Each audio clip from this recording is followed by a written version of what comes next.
Fala galera que acompanha o canal Hora do Jogo, chegando para mais um vídeo aqui no canal e dessa vez para falar sobre a Copa do Brasil e a fase de oitavas de finais que chegou ao fim nesse meio de semana.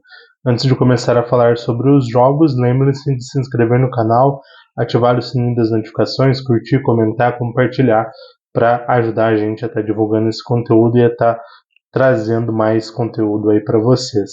Mas falando sobre a Copa do Brasil, só lembrando ainda mais um recado que o jogo do Grêmio já tem vídeo feito por este apresentador que vos fala lá no Hora do Grêmio, aqui também no canal Hora do Jogo, mas no quadro Hora do Grêmio, já falei lá por mais de 10 minutos sobre a eliminação do Grêmio que aconteceu para o Corinthians nos pênaltis 3-1 para o Timão nos pênaltis depois de um 0-0 no tempo normal, já tinha dado 0-0 lá em São Paulo, Corinthians avança, Grêmio eliminado. Vou falar rapidamente nesse vídeo sobre os outros 7 confrontos e uma pequena projeção para a fase de quartas de finais. Começando pelo confronto da terça-feira, em São Januário, o Vasco da Gama derrotou o Atlético Goianiense, o Dragão, por 1-0, gol do lateral esquerdo Lucas Piton. Com o resultado, o Vasco da Gama avança para a fase de quartas de finais, havia empatado em Goiânia por 1-1. Vasco da Gama jogou para o gasto, não teve grandes atuações nesses dois confrontos, mas o suficiente para vencer e avançar à próxima fase. O Atlético Goianiense chegou no seu teto, uma equipe que vem mal na temporada, lanterna do Campeonato Brasileiro, não faz uma grande temporada, chegou no seu teto. O Vasco da Gama começou bem ali nesse momento do treinador Rafael Paiva e vem caindo nas últimas partidas. É uma equipe que, se manter esse nível de jogo, não deve prosseguir por muito tempo na competição. Mas se repetir o nível de atuação lá dos primeiros jogos do Rafael Paiva, pode complicar para muita gente, inclusive para os favoritos. Então, a gente vai ter que esperar que Vasco da Gama vamos ter na fase de quartas de finais. Vamos para os jogos da quarta-feira. Um dos confrontos mais esperados era entre Bahia e Botafogo, jogo de ida 1-1 no Engenhão. Na volta, na quarta-feira, 1-0 para o Bahia na Arena Fonte Nova. Bahia foi superior, conseguiu marcar o gol ali no finzinho com o Luciano Rodrigues, centroavante uruguaio, que entrou no decorrer da partida e fez o gol da classificação do Bahia. Um jogo que teve polêmica, uma expulsão polêmica numa cotovelada ali do Gregory, volante do Botafogo, que teve inclusive uma boa passagem pelo Bahia. A expulsão gerou bastante polêmica, então foi um jogo polêmico nesse sentido. Bahia avança bem e é uma equipe que pode surpreender na competição, uma equipe que tem um bom elenco, que tem investimento, que tem principalmente um conceito tático muito bom proposto pelo treinador Rogério Ceni e que pode sim avançar ainda mais na competição. Outro jogo de quarta-feira, falando do time do nosso co-apresentador Pedro Vitor Fernandes, o Atlético Paranaense já havia vencido o Red Bull Bragantino na Liga Arena por 2-0, voltou a vencer, dessa vez lá na Bia Bichedin em Bragança Paulista, por 3-2, chegou inclusive a abrir 3-0, foi um jogo em que o Red Bull Bragantino teve a bola na maior parte do jogo. No entanto, quem oferecia mais perigo era o Atlético Paranaense nos contragolpes e assim conseguiu abrir vantagem na reta final, depois de 3-0, não conseguiu atacar mais com tanta qualidade. O Red Bull Bragantino chegou a fazer 2 gols, mas nada que afetasse ou abalasse uma possível classificação do Atlético Paranaense, que foi sim confirmado. O Atlético Paranaense é uma equipe que oscila muito ao longo da temporada. Se for o Atlético Paranaense dos melhores jogos, uma equipe pode competir com qualquer um. Se for a dos piores, pode ter problema, inclusive com as equipes menos favoritas aí na Copa do Brasil, mas não deixe de ser uma equipe competitiva para a fase de quartas de finais.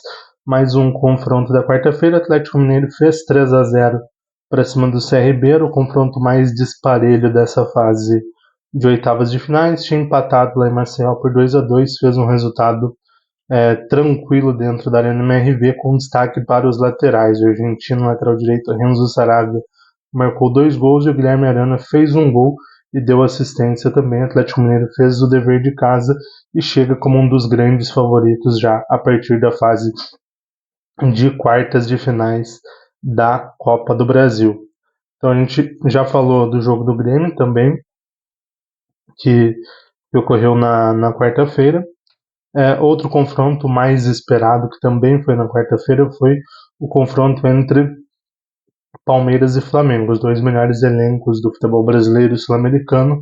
Na ida, o Flamengo havia sido muito superior e tinha conquistado a vantagem do 2-0. No jogo do Allianz Parque, o Palmeiras foi muito superior, fez 1-0 e pressionou muito até o final.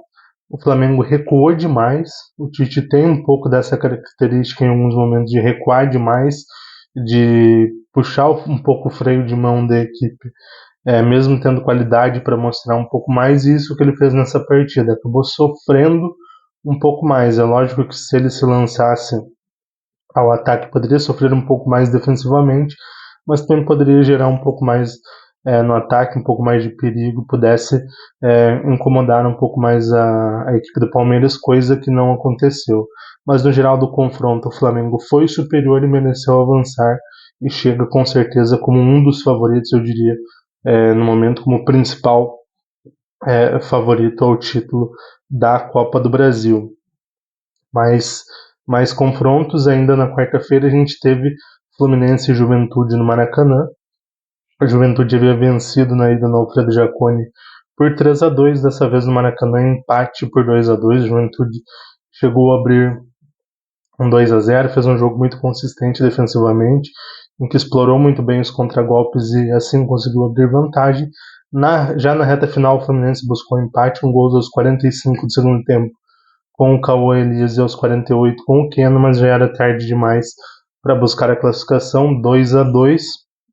A Juventude tem um elenco inferior ao Fluminense, mas hoje taticamente é uma equipe superior, é uma equipe que joga mais futebol com as peças que tem, por isso mereceu essa classificação. Então a gente já falou da classificação do Vasco da Gama, da classificação do Corinthians, da classificação do Bahia, da classificação do Flamengo.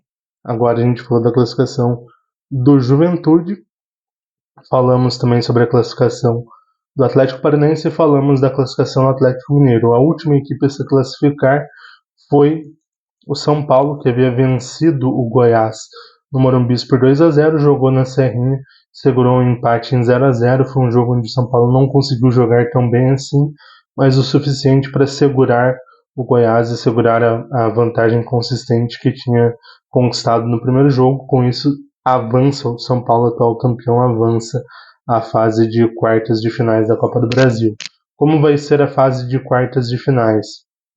Teremos um sorteio novamente e esse sorteio definirá já o chaveamento para a semifinal. Então, será o último sorteio da Copa do Brasil. O sorteio ainda não tem data definida. A CBF ainda não confirmou a data desse sorteio. O que a gente sabe é que os jogos, os confrontos dessa fase da Copa do Brasil, das quartas de finais, serão nas semanas do dia 28 de agosto e do dia 12 de setembro. Então, nessas semanas, tem a ida numa semana, uma semana de folga, sem jogos da Copa do Brasil, e na semana seguinte os jogos de volta. Então, diz aí nos comentários o que você achou das quartas de finais, quem para você surpreendeu nessa fase, quem decepcionou, e a partir de agora, quem você acha que será o favorito ao título ou a equipe que chega aí com força para brigar pelo título da Copa do Brasil. É isso aí, até mais.